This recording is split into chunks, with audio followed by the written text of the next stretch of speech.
Olá, pessoal. Boa noite. Estamos aqui hoje com minha amiga Ana Paula Siqueira. E, para quem não me conhece, meu nome é Zé Guilherme, mentor de relacionamentos e um especialista em reconquistas.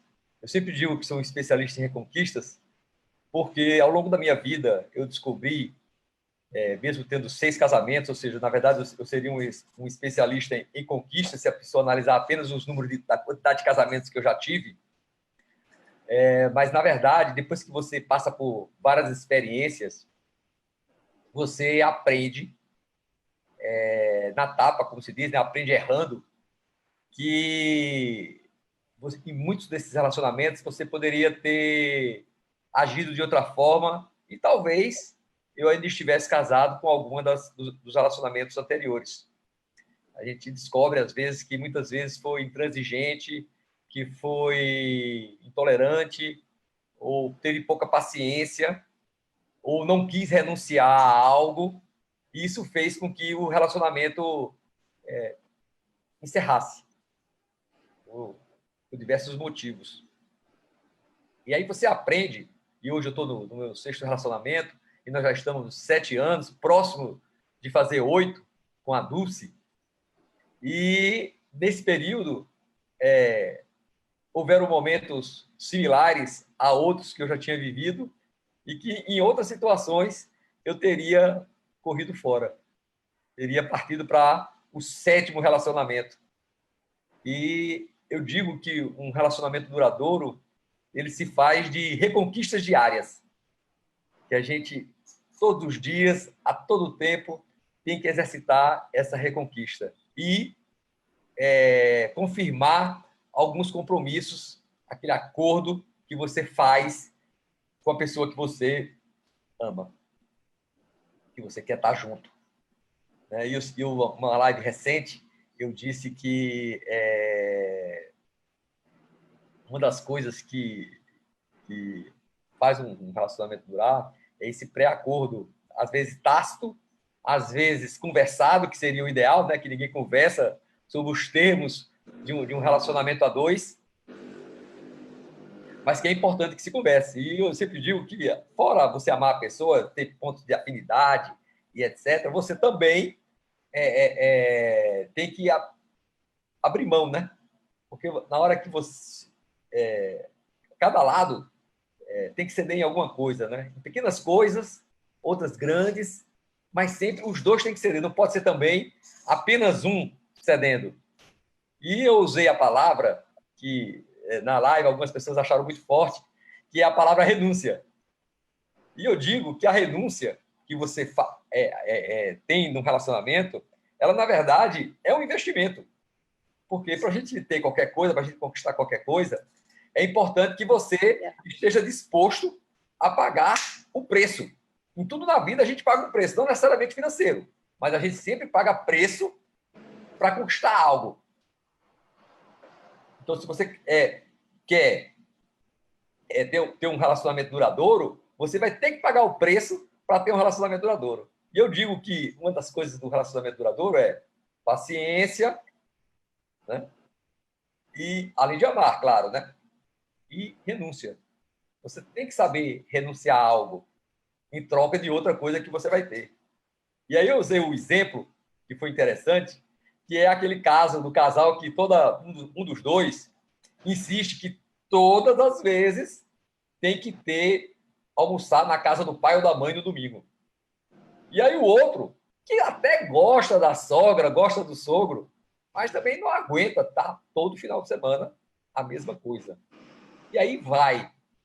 E aí, quando essa outra pessoa que renunciou ao domingo para estar em companhia do seu companheiro, quando ela quer fazer alguma coisa no sábado que exigiria renúncia do companheiro para o outro programa, aí ele diz: ah, não, vá sozinha. Ou seja, ele não renunciou a nada, né? Porque ele não foi. Porque nesse caso específico, nesse caso prosaico, eu digo que a renúncia seria ele também ir para algo que ele não gosta, algo que ele não queira fazer. E nem todo mundo está disposto, no dia a dia de um relacionamento, a pagar o preço. Esse aqui é o X da história. E hoje a nossa convidada aqui vai falar um pouco sobre isso, Ana Paula Siqueira, que a ideia dessa live é que ela vai acontecer todas as terças-feiras. O tema das nossas lives, o tema central das nossas lives, e como vai se chamar a nossa live, que depois vai virar um podcast, é meia-idade sem meias-verdades. Vamos discutir aqui assuntos que a gente que vai ficando maduro e que muitas vezes a gente, quando vai ficando maduro, muita gente fica cada vez mais polido, ou seja, no sentido de que não expõe tudo que acha para não ferir o outro ou para não atrapalhar outra pessoa. Mas eu entrei nos últimos tempos de que você ser firme nos seus pontos de vista vai inspirar alguém. Eu acredito piamente nisso, que a gente, com a nossa história, com a minha história, com a história da Ana Paula e com a história de outras pessoas que já conversaram aqui, a gente acaba inspirando outra pessoa. Isso é lindo. E a Ana Paula está aqui e a gente vai discutir hoje sobre influência da dependência química nos relacionamentos afetivos. Empatia e renúncia, que são as coisas que eu falei agora há pouco. Tá? Ana Paula, me diz, fala um pouco de você. O que é que você faz hoje? O que é que você fez a vida inteira? Dá um resumo aqui para as pessoas que estão nos assistindo. Tá, oi, pessoal, boa noite, Zé. Bom, como você já diz aí, meia-idade, né? Então, o caminho trilhado já foi bastante longo, né? Eu, na verdade, falando da minha vida profissional, eu fui professora, né? Durante um bom tempo da minha vida, professora de comunicação social, né? E trilhei esse caminho a vida inteira. Eu acho que fui muito bem profissionalmente, né? Em algum momento você tem que fazer uma decisão, e a minha decisão sempre foi pelo lado profissional, né? Atuei em algumas outras áreas e acho que cumpri bem esse papel. Hoje eu já estou afastada da universidade, né? E ganhei, digamos assim, de presente uma missão de vida, né? Eu descobri a minha missão através do coaching, né? E assim, hoje eu tenho como área de atuação, eu atuo na área de terapia de prevenção, aconselhamento em dependência química e dependência emocional, né? Para você ver o tamanho da responsabilidade, né? E eu digo que eu não cheguei à toa por aqui, né? Eu cheguei por uma história de vida, né? Então, foram vários acontecimentos, várias coisas que, ao longo de 20 anos, de 30 anos para cá, que foram acontecendo e que me fizeram, assim, escolher, depois de ser professora, né? De estar professora durante mais de 30 anos já, Universidade UFPB e na Universidade Federal de Alagoas, hoje, né? Ter escolhido essa missão de vida, né? Essa profissão, né? Fiz uma pós-graduação em dependência tóxica e qualidade de vida, e assim a minha formação em coach também, que me possibilitou abrir esses novos caminhos.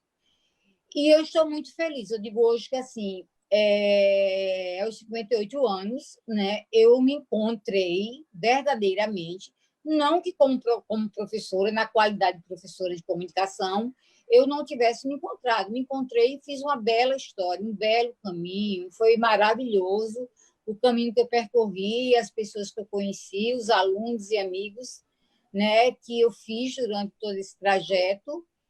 Mas digamos que hoje eu estou assim num momento muito coroado da minha vida, pela maturidade, por ter me reencontrado, né? Eu acho que na minha essência, digamos assim, que esse caminho que eu estou trilhando hoje, eu podia ter trilhado lá quando eu comecei a fazer o vestibular, né, que eu fiz vestibular psicologia e arquitetura. Ó, eu fiz arquitetura antes de fazer comunicação. Fiz 3 anos de arquitetura, larguei para fazer comunicação. E larguei a psicologia também, né? E hoje eu reencontro essa área da terapia, né? E afunilo para uma área assim super delicada, digamos assim, uma área entre aspas que existe um preconceito da sociedade com essa área, porque as pessoas não sabem que a dependência química é uma doença, né? E é uma doença que afeta as relações. Paula, me fala, assim, porque do jeito da forma como você fala, você entrou nessa área recentemente para atender pessoas, mas você é a própria, você é o avatar transformado, né? Você viveu essa situação, né? Me fala um pouco de como era essa vida que você que todo mundo pensa que quem é adicto, por exemplo, de bebida, ele para parar de beber, para parar de consumir uma droga qualquer, é apenas uma decisão. Apenas precisa decidir, tipo, a partir de hoje eu vou parar de fumar, a partir de hoje eu vou parar de beber, a partir de hoje eu vou cheirar pó, vou parar de cheirar pó, a partir de hoje eu vou fazer isso. E mesmo tem gente que tem esse poder de decisão, se compromete muitas vezes consigo mesmo de parar, mas só que no dia a dia as pequenas provocações fazem que a pessoa tenha recaídas. Tenha recidivas, né, que chama, né? Tenha recaídas. E como é isso? Você, no princípio, não se dá conta de que está viciado? Tá, deixa eu mais ou menos dizer. A síndrome da dependência química é uma doença reconhecida pela Organização Mundial de Saúde. Inclusive, ela tem uma CID, chama CID-10. Ela é uma doença de origem primária. Ela é uma doença como a cardiopatia, como digamos assim, como a diabetes, como qualquer uma outra doença. Só que a dependência química, apesar de ser considerada uma doença, as pessoas elas têm uma dificuldade muito grande de reconhecer que estão adoentadas, né? Adoentadas. E reconhecer que está adoentada e ser um dependente químico, né? Ainda existe um senso pejorativo em relação a isso. Eu sou uma história, vamos dizer assim, viva, né? Eu passei por um período da minha vida que eu digo que a dependência química, apesar de ser primária, ela é desencadeada, né, por uma outra série de circunstâncias da sua história de vida, certo? Claro. Ela não é assim, ela não cai no seu colo e de repente você é um dependente químico. Não, né? Você é um dependente químico porque você não soube lidar, do meu ponto de vista, e é a escola que eu trago comigo e carrego comigo, né? Inclusive, eu acabei de escrever um artigo sobre isso e fiquei muito lisonjeada porque eles reconheceram, psiquiatras, psicólogos, né, que a minha proposição era válida, né? Que vem muito da questão dos transtornos emocionais que você enfrenta durante a sua vida, né? Então, eu me vi nessa condição já. Né? Me vi e assim foi muito difícil aceitar que eu estava dependente química, né? E assim o álcool foi a minha grande fuga para que eu pudesse fugir dos problemas que eu não conseguia lidar no dia a dia, né? E a minha família acompanhou isso, né? E as pessoas se afastaram de mim, só ficaram aquelas que realmente me amavam, que eram meus amigos leais, né? Os meus amigos e a minha família. E as pessoas que conviviam comigo preferiam fazer de conta que eu não tinha esse problema. E eu mesmo também não reconhecia, né? Você começa assim, ó, bebendo socialmente. Eu sempre fui uma pessoa de boa, né? Sempre bebi socialmente, parará, pererei. Nunca tive problema com a bebida. Tanto que as pessoas dizem, não, Ana Paula não pode ter problema com a bebida, que ela é uma pessoa super bem resolvida, né? É uma mulher que sabe o que quer, uma mulher... Enfim, né? Nem sempre o que a gente aparenta, né? A gente pode... Só um parênteses, assim, é que, na verdade, nós todos, a gente não tem ideia dos desafios e das lutas que as pessoas, às vezes, que estão do seu lado, estão vivendo, né? A gente não tem ideia do que a pessoa está enfrentando, porque a gente vê a pessoa socialmente, encontra na rua, ou nos amigos, até a gente se encontra frequentemente, mas a gente não sabe, de fato, as emoções que a pessoa está vivendo, ou na sua própria casa, ou às vezes no ambiente de trabalho, né? E aí são as fugas, né? Tipo assim, primeiro você se percebe bebendo um pouco mais, lógico, né? É o que a gente chama de um anestesiamento.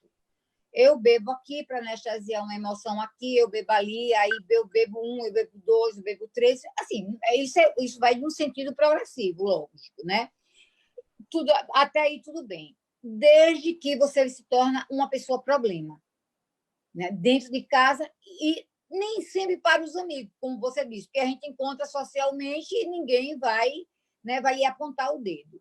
Mas meus problemas realmente, Zé, começaram há 10 anos atrás. Eu estou assim, estou em tratamento. O dependente químico nunca pode dizer assim, eu estou bom. Não.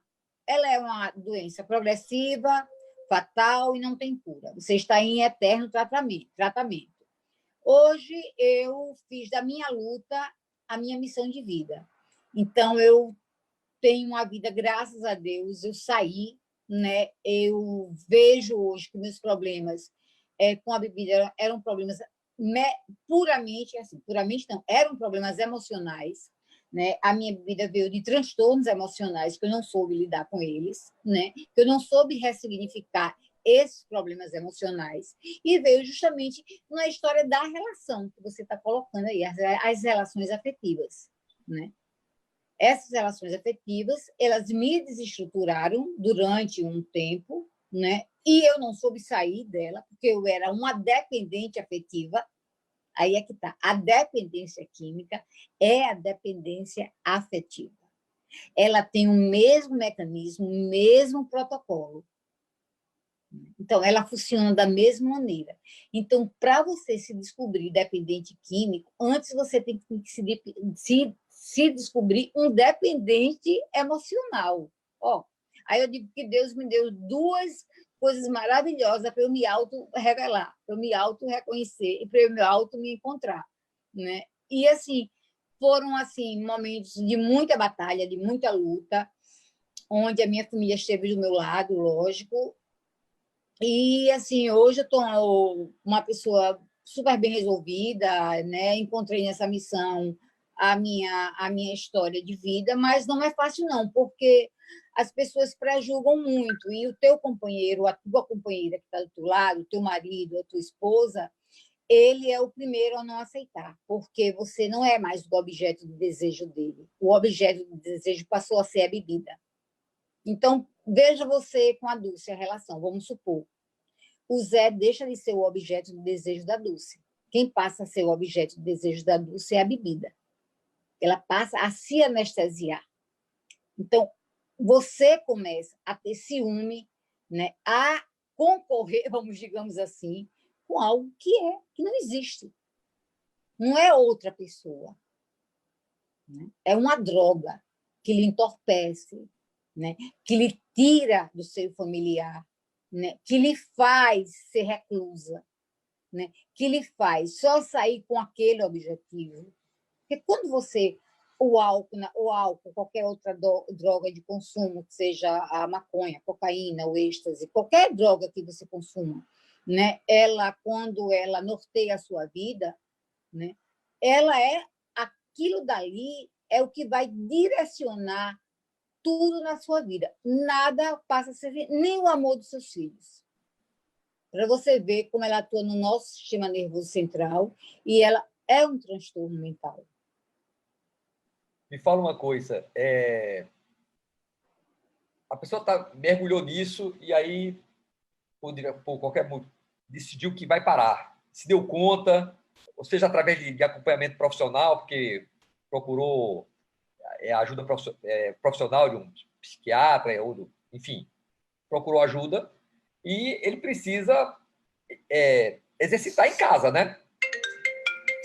Olha, Zé, eu hoje, como uma pessoa estudiosa da área, né, da dependência química, e hoje eu lhe digo com certeza, não existe vontade de parar, nem vontade própria, porque o vício, né, ele uma vez instalado, existe uma coisa chamada, cada vez que você bebe, aquele efeito ele já não faz mais o mesmo em você, então você precisa beber 2 vezes mais.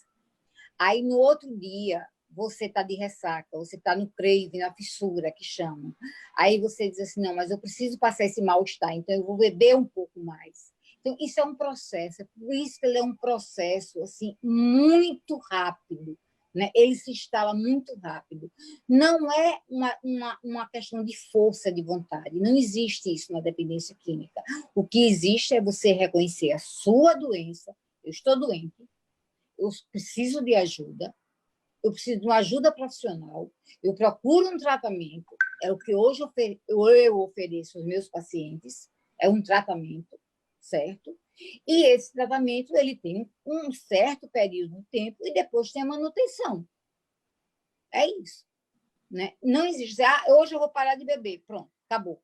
Não existe. Não se iludam. E a família, pare de negar, por favor, quem tem dependente químico, pare de negar. Você tem que acolher esse dependente químico. Você tem que acolher essa pessoa e saber que ele está doente e você também pode adoecer. Né? Então, pode dizer. Fala um pouco depois desse processo que a pessoa procurou ajuda, está começando a dar seus primeiros passos nessa direção. Como funciona isso? Porque as pessoas, a maioria das pessoas, elas consomem bebidas, principalmente bebida alcoólica. Sim. Bebida alcoólica.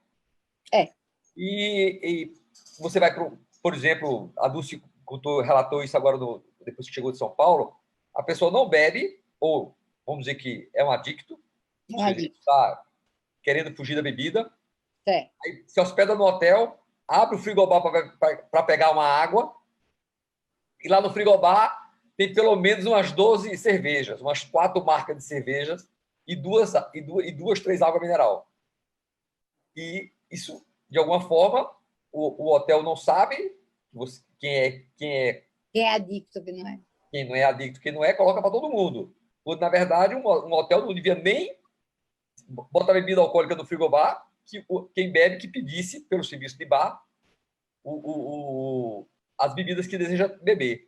Mas, fora isso, tem também a convivência no ambiente de trabalho, em casa, porque as pessoas olham para quem está sob essa pressão e ninguém está evitando fazer nada, né? Ou seja, as pessoas continuam levando suas vidas ao lado de alguém que não pode nem sentir o cheiro, na verdade, porque na hora que sente o cheiro... As memórias afetivas. Vem todas as memórias, as pessoas pegando em copo, como diz o barulhinho da serpente, né? Da cascavel, que são os gelinhos dentro do copo de vidro. É uma provocação para quem não pode ter provocações. Então, assim, primeira coisa, você tem que admitir que é impotente perante a bebida e perante o álcool. São os 12 passos do AA, do NA, do Narcótico Anônimos. Primeiro, você tem que reformular o seu comportamento, mudar de lugares, mudar de companhias, enfim, fazer uma reformulação total de hábitos e comportamento. E começar a traçar metas, né, que sejam diferentes daquela que você tinha antes. Né? Então, o tratamento ele consiste basicamente numa reformulação total, né, da sua maneira de ver. É um novo modo de viver, é um novo modo de pensar. E, assim, a consciência é que as pessoas que estão ao seu lado não vão mudar a sua maneira de vida. né? Você, se você quer mudar, você vai mudar porque você tem esse comprometimento com o profissional que está te acompanhando e com você mesmo, né? Nos primeiros 12 meses, praticamente, quem está em tratamento não sai de casa. Ele não consegue sair de casa, ele não consegue se mover muito, porque tem uma coisa que imobiliza ele, que é o medo, né? O medo engessa, tá? O medo de ir ali, o medo de conversar, mesmo você em tratamento. Então, após um ano, né, 12 meses passados, você vai começando a ressocializar, a ir para um café, aí você vai botando outras coisas legais na sua vida. Em vez de você ir para um barzinho, você vai para uma cafeteria. Em vez de você ir para um restaurante à noite, você vai almoçar. Enfim, é uma reformulação de comportamento.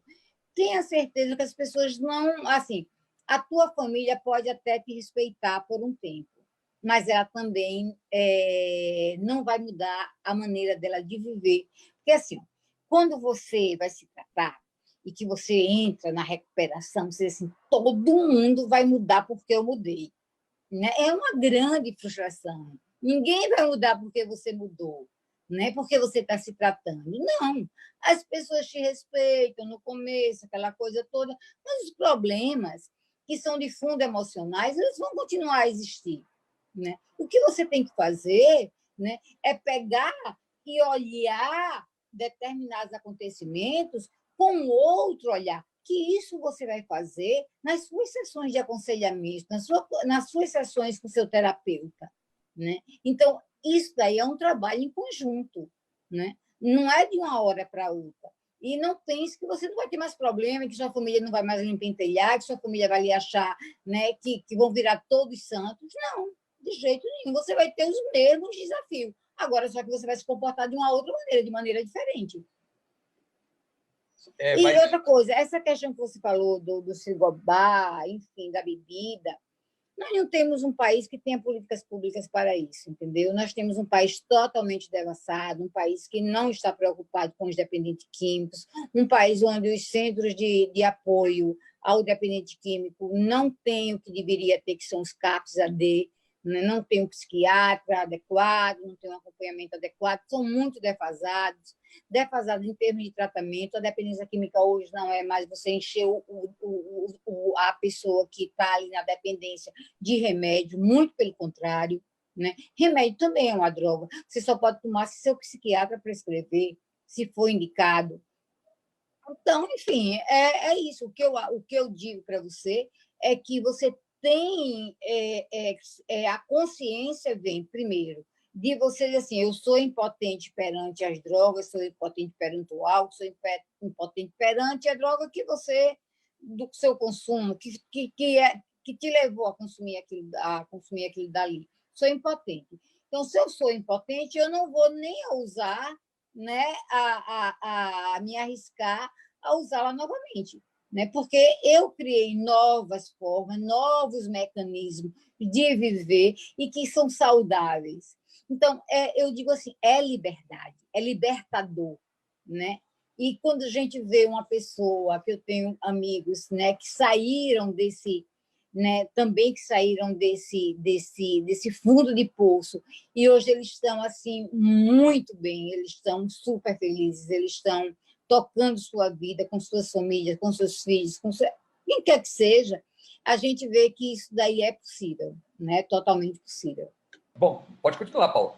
Vamos continuar. Bom, então é isso. Eu pode acho falar. que, na minha opinião, né, pela minha história e assim pela história das pessoas que eu acompanhei, a dependência química ela é uma doença tratável.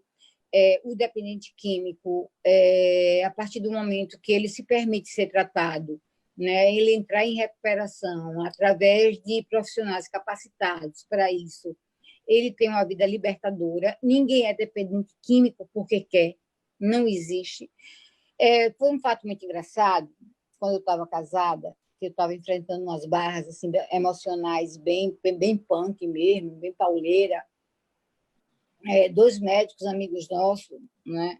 O meu ex-marido chegou para mim e disse assim, fulano disse que você é alcoólatra. Eles eram médicos. né? E aí, assim, até hoje eu me lembro desse fato. Como é que um médico pode dizer uma coisa dessa? Que tipo de médico é esse? Né? Porque o leigo não conhecer, tudo bem, mas o médico, né, fazer esse tipo de questionamento, né? Se um médico diz uma coisa dessa, você imagina uma outra pessoa. Né? E aí eu hoje assim, sou uma pessoa que, aonde eu chego, eu gosto de contar minha história para que as pessoas possam se identificar, né? E ver que isso eu digo assim, que é sazonal. Você não nasceu dependente químico, você não se tornou um dependente químico porque você quis, não é safadeza, não é falta de vergonha, né? Não é para ter vergonha disso. Foram as circunstâncias da vida que te levaram a isso. Né? Foram as pessoas, talvez, que te levaram a isso, né? E você não se deu conta disso. O nosso tempo está próximo de estourar.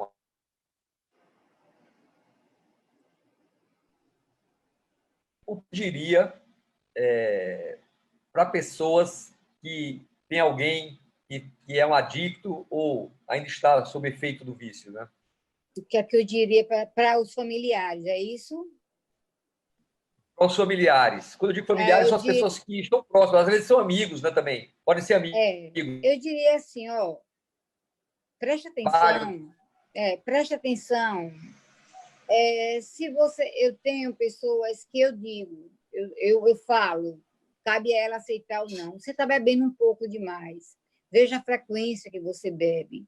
Olhe para o seu filho, né? Veja, observe o comportamento, né? Observe se ele, né, tem um comportamento estranho, fique mais perto, chegue junto. Observe seu companheiro, a sua companheira. Será que você não está contribuindo para isso também? Né? Seja um amigo, proponha um tratamento, né? Seja uma pessoa afetiva com ela. Né? E outra coisa, não entre em negação. Não é vergonha ter uma pessoa dependente químico na família, não. Muito pelo Paula, contrário. Você pode travou. crescer muito com ele, junto com ele. Tá. E o que você diria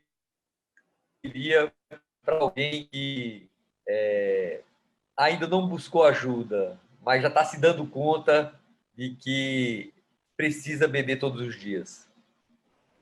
Procure amanhã. Não deixe para depois de amanhã. Busque amanhã ajuda profissional. Porque quanto mais, uma hora a mais, já é prejuízo.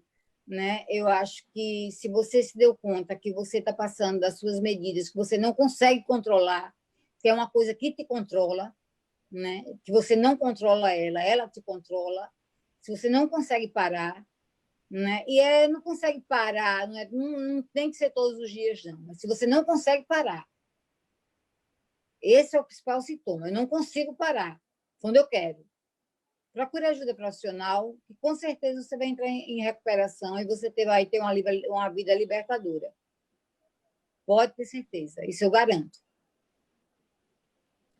E o que você diria para quem já está na luta, né? Ou seja, o cara já está Que não com apoio desista. ou não da família, mas enfim. Aquela pessoa que já está na recuperação, é isso? É isso que você quer falar? Você já está se Isso, já está em recuperando? recuperação. Isso. Continue, Mas continue. às vezes tem aquela recaída, né? A pessoa Ah, tropeça, cai. tropeça, cai. Muitas pessoas elas tropeçam. A recaída ela já faz parte do. Quando a gente começa a tratar alguém, a gente já coloca a recaída como Você uma... passou por isso, né? Não, eu não tive. Eu não tive porque eu acho que Deus foi muito bondoso com a minha pessoa. Eu não passei por fissura, por crave, eu não passei por nada. Quando eu comecei o meu tratamento e que eu voltei a socializar, eu disse que eu ia me tornar uma terapeuta em dependência química. que eu ia ajudar pessoas. E aí eu disse que ia ajudar pessoas, enfim, e eu acho que foi esse o meu grande, esse o meu grande legado, porque, na verdade, talvez eu não tivesse a dependência química instalada, talvez eu tivesse uma dependência emocional, né? Mas não pago para ver também, essa dependência emocional é que me levou a uma dependência química, as questões emocionais que eu não soube lidar durante a minha vida, eu acho que desde criança, desde a infância, engavetando as cartinhas sem tentar resolver as coisas. E aí vai que um dia essas cartinhas são desengavetadas e a gente, né, para não sentir a dor, e a gente acaba indo para a fuga. Né? Então, tem a dependência química e tem a dependência emocional, tem os mesmos tipos de mecanismo. E aí eu acho que as pessoas têm que buscar ajuda no mais rápido possível. Tem os grupos de AA, né, o NA, que também são importantes, são importantíssimos para as pessoas que querem permanecer limpo, como a gente diz, né, na literatura, né? E, enfim, eu acho que é uma luta contínua, né? Todo dia todas as pessoas têm problemas, né? Como é que você vai enfrentar esse problema é a grande questão. Beijo a todos. Uma boa noite. Fiquem com Deus. Acho que a gente perdeu a conexão.